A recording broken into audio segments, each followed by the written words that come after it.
আবারও খতনা করাতে গিয়ে যৌনাঙ্গ কেটে ফেলেছেন হাজাম। দর্শক আসসালামু আলাইকুম। ঘটনাটি ঘটেছে ময়মনসিংহে। ময়মনসিংহে ঘটেছে ঘটনা, তবে এরকম ঘটনাটা নতুন নয়। আপনারা জানেন যে বর্তমান সময়ে আমরা যেটাকে মুসলমানি বলি বা সুন্নতে খতনা বলি, সে ঘটনাটা নিয়ে অনেক বেশি আলোড়ন তৈরি হয়েছে। আর ময়মনসিংহের ঘটনাটা যদি শুরুতে আপনাদের একটু বলতে চাই, সেটা হচ্ছে ময়মনসিংহে এক শিশুর 11 বছর বয়সী এক শিশুর খতনা করার সময় যৌনাঙ্গ কেটে ফেলেছেন হাজাম। গতকাল রোববার এই ঘটনাটি ঘটেছে জেলার ঈশ্বরগঞ্জ উপজেলার একটি গ্রামে। গুরুতর আহত অবস্থায় স্বজনরা শিশুটিকে সেদিনই ঢাকা মেডিকেল কলেজ হাসপাতালে নিয়ে যান। এর আগে যদিও ময়মনসিংহ মেডিকেল কলেজে নেওয়া হয়েছিল, সেখানে শিশুটিকে রেফার করা হয়েছে ঢাকায়।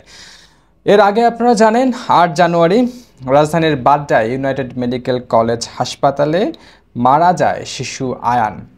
মনে আছে নিশ্চয়ই, খুব বেশি দিন আগের কথা না, 3-4 মাস আগের কথা। এর পরের ঘটনাটি হচ্ছে 17 ফেব্রুয়ারি বরিশালের উজিরপুরে। সেখানে একটি 7 বছর বয়সী শিশু, যার নাম হচ্ছে ইব্রাহিম আকন, তার লিঙ্গ কেটে ফেলেন হাজাম রহমাতুল্লাহ। এই হাজামের বয়স ছিল 7 বছর। তিনি নাকি 7 বছর ধরে হাজামের কাজ করেন, কিন্তু কেন এই কাজটা তিনি এই প্রথমবারের মতো করলেন বা কেটে ফেললেন, সেটা আমার বোধগম্য হয় না। আপনারা যদি এরকম কোনো প্রশ্নের উত্তর জানেন তাহলে অবশ্যই কমেন্ট করে জানাতে পারেন। আর একটা বিষয় দর্শক, আপনারা বলতে পারেন যে এর পরের যে ঘটনাটা ঘটেছিল সেটা হচ্ছে 21 ফেব্রুয়ারি মালিবাগের জেএস হাসপাতালে আহনাফ নামের একজন 10 বছর বয়সী, সম্ভবত তিনি পড়েন হচ্ছে মতিঝিল আইডিয়ালে পড়েন বাচ্চাটা। তো সেই বাচ্চাটা মারা যায়। তারও এরকম সেম কেস, যে সুন্নতে খতনা করার সময় তাকে অ্যানেস্থেসিয়া দেওয়া হয় এবং তার আর জ্ঞান ফেরেনি। তো ব্যাক টু ব্যাক দুটো ঘটনা ছিল মৃত্যুর। এর মাঝখানে 17 তারিখে হয়েছে এই ঘটনাটা।